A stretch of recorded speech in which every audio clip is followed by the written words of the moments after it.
Il est 12h45, bonjour et bienvenue dans ce journal. Harmonisation du baccalauréat dans l'espace UEMOA, les candidats du Bénin, de la Côte d'Ivoire et du Sénégal composent pour la phase écrite depuis ce matin. Au Bénin, ils sont plus de 100 000 candidats à l'assaut du premier diplôme universitaire. Le taux de participation au baccalauréat est en baisse au Bénin depuis 2016. Cette situation serait due aux réformes engagées par le gouvernement pour assainir le secteur de l'éducation et limiter les échecs.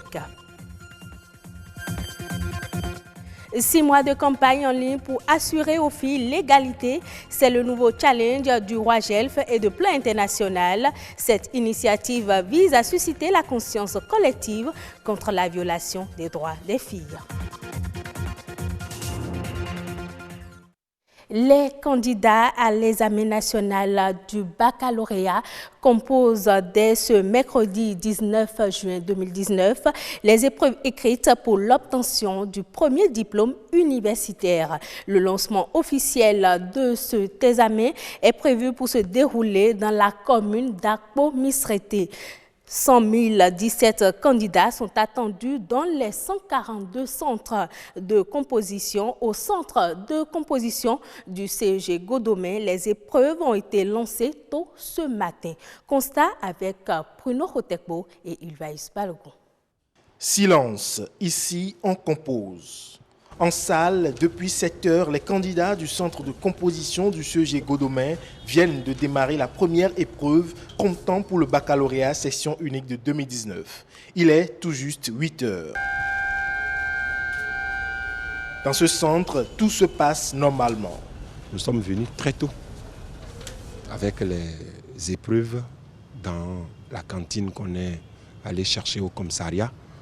Et à partir de 7h00, nous avons commencé par lire les instructions aux surveillants de salle. Et après, on a pu envoyer les surveillants en salle, faire le remplacement des surveillants absents. Et nous avons lancé effectivement les épreuves à partir de 8h00. Si les dispositions pratiques ont été prises, celles sécuritaires et sanitaires n'ont pas été occultées. Nous avons des agents de police à notre disposition, 2 agents. Nous avons également une infirmière qui a tout le matériel qu'il faut. Et si jamais il y a des candidats qui se retrouvent dans des situations inconfortables, on va pouvoir leur donner ce qu'il faut, leur faire ce qu'il faut ici d'abord, en attendant d'appeler, si possible, les ambulanciers pour venir les prendre. Mais on ne souhaiterait pas avoir ça ici. C'est donc parti pour 3 jours de composition. Mais attention, les candidats sont conviés à suivre quelques conseils. Disons généralement aux candidats, ne changez pas de sac. Gardez toujours le même sac. Parce qu'il y a d'autres qui se plaisent à changer de sac chaque matin. Alors ils oublient de prendre leur convocation ou bien leur pièce d'identité.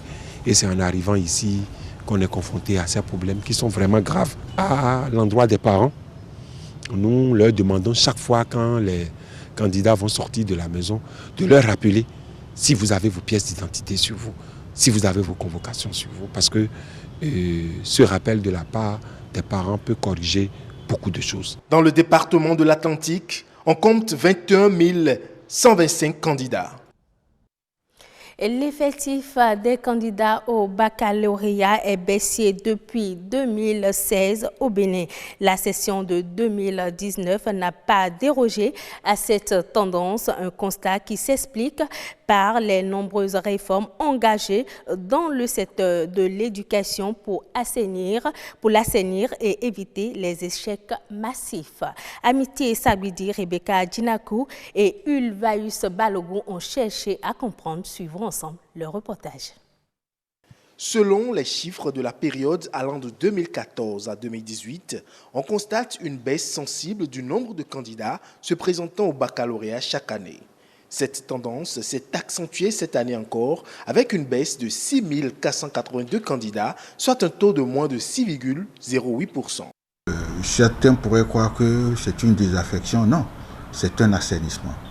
les candidats, les parents des candidats ont pris conscience qu'il ne faut pas aller au baccalauréat pour tenter sa chance.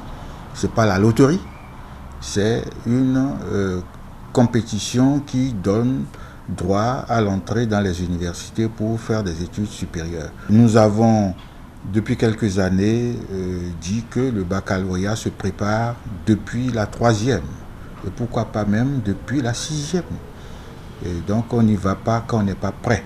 Cela s'explique également par les réformes engagées dans le secteur de l'enseignement secondaire. Des réformes qui assainissent désormais la participation à l'examen du baccalauréat. Il y a un arrêté interministériel en bonne et due forme qui fixe les conditions pour aller au baccalauréat en passant par les classes. Si vous sautez des classes, c'est que vous sautez des programmes. Vous sautez des savoir-faire et des savoir-être. Et lorsque vous sautez comme ça, à l'université, vous aurez des difficultés à avoir votre parchemin. Une tendance baissière qui n'a aucun impact sur le déroulé de l'examen de fin d'année. Certains croient que, bon, puisque la tendance est baissière, on doit fermer, on doit... non, c'est qualitatif. C'est vrai, sur le plan des classes, nous avons fermé certains centres. Mais c'est pour une sélection, pour mieux faire, pour rationaliser aussi les moyens qui sont mis à notre disposition. Par contre, nous avons ouvert, pas beaucoup de centres, 3 centres, pour effectivement rapprocher les candidats de ces centres qui ont des infrastructures beaucoup plus viables. Au nombre de ces nouveaux centres qui seront ouverts pour améliorer le cadre de composition des candidats figurent 2 centres publics à Kromicité et à Tiémé et un centre privé. Nous sommes obligés de faire avec le public et en même temps avec le privé, avec les confessionnels pour que ceux-ci aussi soient encouragés. Et donc, ce n'est pas au vu des beaux yeux des chefs d'établissement que les centres sont ouverts, mais il y a des critères. En attendant la session de juin prochain pour les compositions, l'Office du baccalauréat s'active pour un examen effectif. Ce 19 juin 2019 est dédié à la journée mondiale de lutte contre la drépanocytose. La drépanocytose est la maladie génétique la plus répandue dans le monde. Elle touche plus de 6 millions de personnes. Elle peut entraîner de graves conséquences comme l'anémie, des crises douloureuses pouvant toucher différents organes ou encore une moindre résistance à certaines infections. D'un point de vue physiologique, cette maladie du sang est caractérisée par l'altération de l'hémoglobine. Actuellement, la recherche sur la drépanocytose tente d'améliorer les traitements via la thérapie génétique. Les chercheurs étudient également les mécanismes moléculaires de la maladie ainsi que le comportement de l'hémoglobine anormale. Le réseau ouest-africain des jeunes femmes leaders de Roagelf et Plan International Bénin ont lancé lundi dernier une campagne en ligne dénommée Girl Get Equal aux filles l'égalité. Pendant 6 mois, des messages de sensibilisation seront mis en ligne par les membres du réseau pour mettre fin aux inégalités et pour un changement de comportement dans nos communautés. C'était aussi l'occasion pour cette organisation de s'approprier les manuels de procédure et les outils de plaidoyer du réseau. Alessis Kenom, Iliad Bokovo, Judith Tossa. Aujourd'hui dans le monde, 132 millions de filles entre 6 et 17 ans ne sont pas scolarisées. 63% des adultes analphabètes dans le monde sont des femmes. Une fille sur 4 ne va pas à l'école dans les pays en développement. C'est fort de ce constat que le réseau ouest-africain des jeunes femmes leaders, Roagelf, s'est fixé comme objectif de contribuer à l'épanouissement de la femme au sein de la société.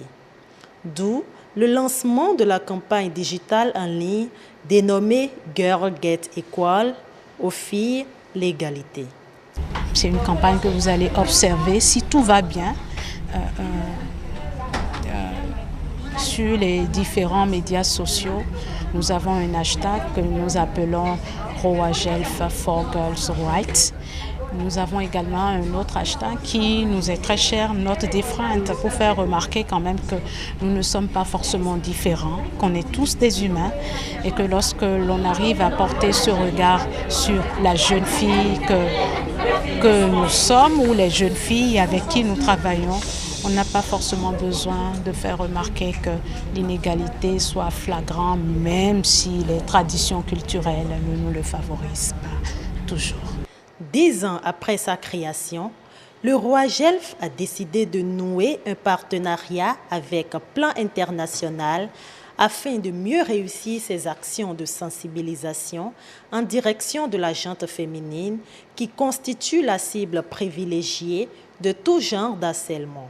Lorsque les filles participent aux prises de décision et sont au centre de l'action, généralement ce sont de meilleures actions et il est temps que les choses changent. Il est temps pour nous de donner, c'est-à-dire nous, en tant que société, une nouvelle opportunité et surtout d'établir de nouvelles règles et de créer une ère nouvelle qui permet la participation des filles ici au Bénin, à la CEDEAO, dans mon pays, en Haïti ou encore dans d'autres parties du monde. Et donc pour Plan et pour la Roi Gelf, il n'y aura pas de chemin aussi long, il n'y aura pas de chemin trop long, ni de mur très haut, ni d'obstacles trop grands pour que l'égalité des filles ne devienne pas une réalité ici au Bénin et ailleurs. Pour atteindre son objectif, le Roi Gelf s'est doté d'un manuel de procédure pour l'efficacité de ses actions sur le terrain. Aussi, avec l'appui de la CEDEAO, le réseau s'est-il doté de plusieurs outils de plaidoyer afin d'atteindre les résultats qu'il s'est fixés. Un manuel de procédure, c'est très important dans une structure et nous, en tant que Bureau national CEDEAO, nous constituons une courroie de transmission entre les administrations du Bénin et puis la commission de la CEDEAO. Donc la mise en place de ce manuel de procédure va simplifier et faciliter le suivi de la gestion financière, administrative et comptable du Roi Gelf. Par ailleurs, il convient de noter que le Roi Gelf intervient également pour le renforcement des capacités des jeunes filles et jeunes femmes en matière de leadership.